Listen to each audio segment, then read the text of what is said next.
Fala pessoal, bem-vindos a mais um vídeo. No vídeo de hoje a gente vai resolver um problema clássico aí de comporta, tá? Para quem tá pegando a disciplina de fenômenos de transporte, tá? E aqui o problema basicamente ele dá uma comporta que está sendo aqui tracionada por uma carga e ele pergunta para a gente qual que é a profundidade da nossa coluna de água para que essa comporta fique em equilíbrio, beleza? Eu vou fazer o problema de maneira genérica. Vocês vão ver que até é mais fácil de visualizar até, para que vocês peguem a ideia para poder resolver qualquer outro problema parecido, tá?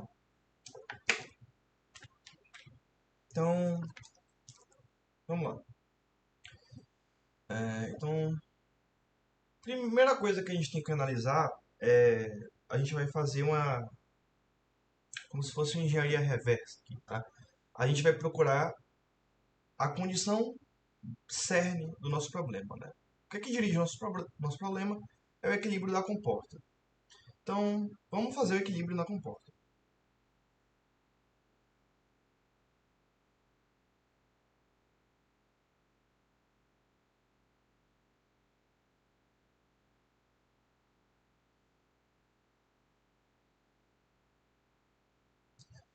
Do equilíbrio na comporta, eu vou fazer aqui em relação ao torque nessa articulação aqui, tá? Então, nessa articulação, vai ter a força da água, e a força da água vai agir num centro de pressão. Eu vou dizer que o centro de pressão está a uma distância x da nossa articulação, tá? Então, eu vou ter a força da água a uma distância x, vai ter que equilibrar o torque da nossa carga, né? A nossa carga, então, vai ser o peso, que está a distância aqui, o tamanho da nossa comporta, né? O tamanho da nossa barra, que no caso é L, chamar de Lzão. Beleza, então essa é a equação aqui que dirige nosso problema. E para a gente resolver essa equação, a gente tem que procurar, né? Quem é a força da água, quem é esse x aqui, tá? Porque mg, né? A massa, a gente tem a gravidade, a gente supõe ser conhecida, e o tamanho da comporta a gente também já tem. Então, vamos atrás aqui da força da água, né? Então, vamos lá.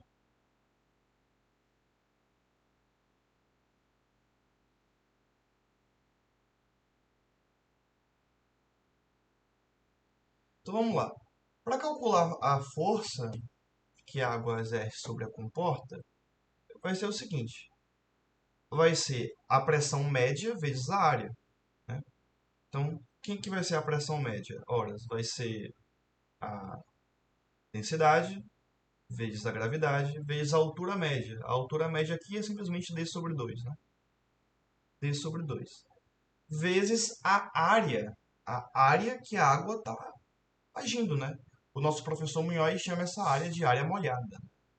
Então, quem que vai ser essa área molhada? Vai ser essa distância aqui, né? Essa partezinha aqui. Certo? Então, se aqui é D, né? Se o cateto é D, a hipotenusa, no caso, a gente pode calcular como sendo D sobre o seno de 60, né? Só que eu vou escrever aqui como seno de θ, né? Para ser o mais genérico possível. No final, a gente substitui os valores, não tem problema. D seno de θ vezes a largura. Ele falou aqui que a largura é 3, né? Mas eu vou escrever a largura como sendo Bzinho. De novo, né? A ideia aqui é ser o mais genérico possível para a gente poder visualizar todos os parâmetros em ação. Ver qual parâmetro importa mais, qual parâmetro importa menos e por aí vai. Beleza? Então, a nossa força da água pode ser escrita como sendo ρg b d ao quadrado sobre 2 seno θ. Beleza? Então, guarda essa informação aqui. A gente tem a força da água. Beleza. Agora a gente tem que procurar o centro de pressão, né? Bora procurar o centro de pressão aqui. Então, do centro de pressão. Tá? A gente sabe que numa barra, o Y do centro de pressão menos o Y barra vai ser igual o tamanho da parte molhada pela barra ao quadrado dividido por 12y barra. Para você que está estudando de última hora, esse y aqui é um segmento de reta, tá? É uma distância que começa a ser medida, digamos assim, onde a água começa a molhar, tá? E cresce, tá? Em direção ao chão, por exemplo, tá? E esse y barra é basicamente a distância desse seu centro, dessa sua origem até o centro de massa, da parte da barra que está molhada. Então, por exemplo, aqui tem uma barra que ela começa a ser molhada a partir daqui.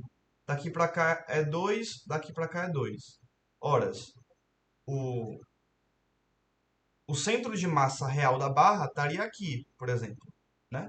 Porém, o centro de massa molhado estaria aqui, em que aqui vale 1. Só um exemplo, seria o nosso y barra desse problema, certo? E o meu y do centro de pressão é intuitivo, é a distância daqui até o centro de pressão, por exemplo, certo? Uma dica é a gente não computar o centro de pressão direto. Uma dica é a gente computar essa subtraçãozinha aqui, tá? Porque isso aqui devolve pra gente. O que isso aqui devolve pra gente? Isso aqui devolve pra gente a distância do meu centro de pressão até o centro de massa da minha barra molhada, que é algo simples de calcular.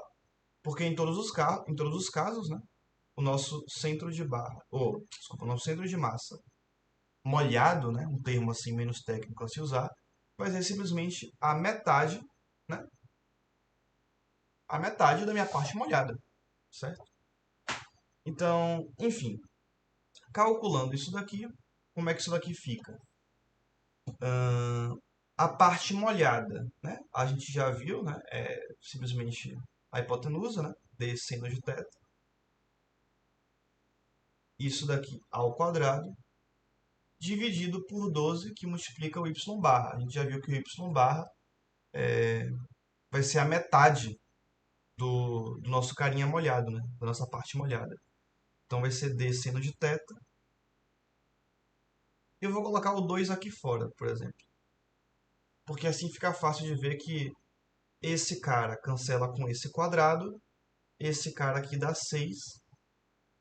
Então, esse cara daqui vai me dar d sobre 6 seno de θ. Certo? Grifar aqui de cinza. E agora, se a gente fazer um desenho esquemático aqui, né? Vamos fazer um desenho aqui. Aqui está a nossa barra. Vamos dizer que ela começa a ser molhada a partir daqui. Tá bom? Por exemplo. Aqui é o meu centro.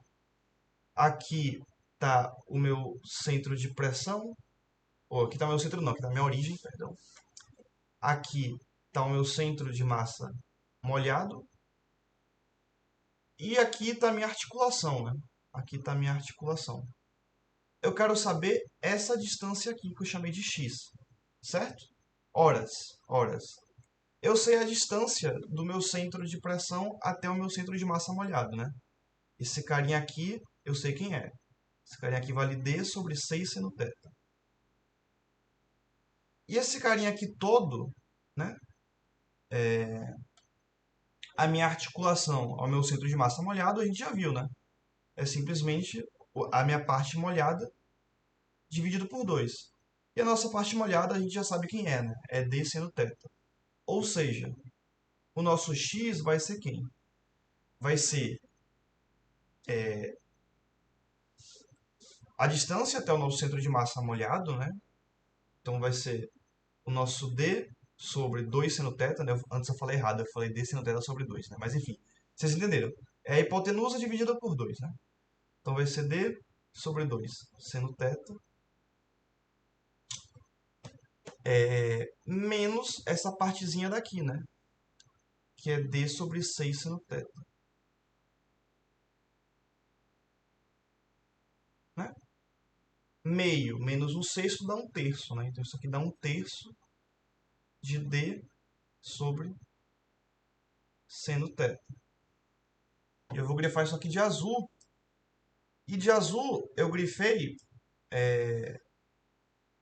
as variáveis que a gente precisava para resolver o problema, né? A gente achou. Então agora é só substituir na nossa equação original, né? A nossa equação cerne ali, né? Então como é que vai ficar? Vai ficar ρgb d ao quadrado sobre 2 seno θ vezes 1/3 de d sobre seno θ. Isso daqui vai ser igual a mzão GL. A gravidade corta com a gravidade e, isolando d, a gente vê que d ao cubo é igual a 2 vezes 3 vai dar 6, passa multiplicando. Eu vou ter um ml aqui em cima. Esse seno ao quadrado passa multiplicando também. E eu divido aqui pelo meu ρb, né? Rho é a densidade da água e B é a largura da, da comporta, né? Então, essa aqui é a resposta. Para vocês obterem a resposta numérica, no lugar de M você coloca 2500, no lugar de L você bota 5, no lugar de θ você coloca 60, no lugar de ρ você coloca 10 ao cubo e no lugar de B você coloca 3. Certo, pessoal? Então essa é a questão. Até a próxima.